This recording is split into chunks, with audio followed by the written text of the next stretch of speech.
The United Nations Environment Programme, in its report of October 2024, stated that the energy transition is mineral hungry. Clean energy needs large quantities of mineral to build elements such as solar panels, the blades of wind turbines, and some minerals are parts of the batteries for electric mobility. To achieve climate goals, the extraction of more than 20 minerals for energy technologies is needed. These are known as critical minerals. They are considered critical because 1. They are essential for the transition, while at the same time 2. Their supply chain can present various challenges. And to achieve climatic goals, we need them a lot and we need them fast. According to the UNEP, producing an electric car requires over 200 kilograms of energy minerals, 6 times more than a conventional car. Here you could say, well, apparently it is easier to just keep going with oil. Then why not just stick with that? But that is not true, and that's not really the point either. It doesn't mean that a conventional car is better for the environment, of course. To drive, the conventional car still must pump regularly dozens of liters of fossil fuels, harming the climate over its whole life cycle.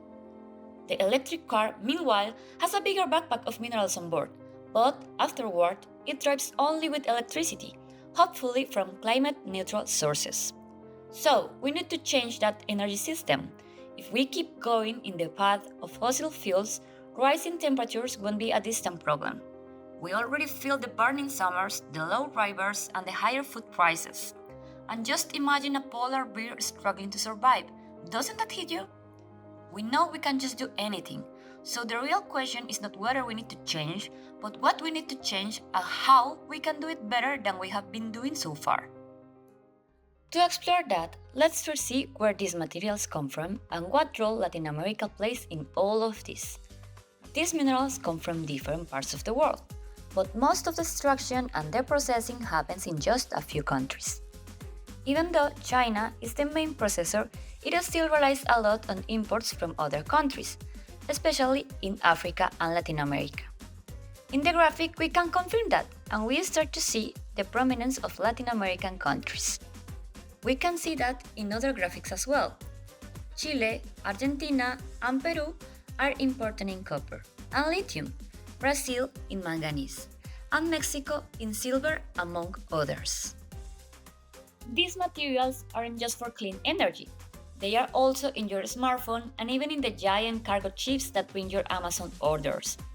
That's why the race to get more of them is moving so fast. Now, the European Union depends heavily on import these materials, and that's why this also matters to you. Don't worry, we are not here to make you feel guilty, but it's important to realize that extracting these resources is, unfortunately, far from a cute process. Mining often threatens people and the environment. For instance, in Peru and Chile, it requires huge amounts of water, usually in places where water is already scarce. Communities see water given to companies while they face shortages and risks to local ecosystems. These conflicts have led to protests, often repressed with violence. These are just two examples, but as the map shows, mining conflicts in Latin America are far from small. Mining affects water availability, damages ecosystems, and harms local wildlife. It also destroys villages and fields, with people sometimes being forced to move away without being consulted or receiving proper compensation. This happens with fossil fuels, but it can also happen with the materials we need for energy transition.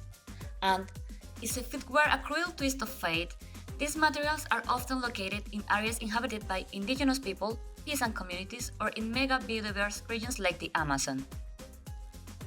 Conflicts over the mining of materials for new clean energy technologies are already happening.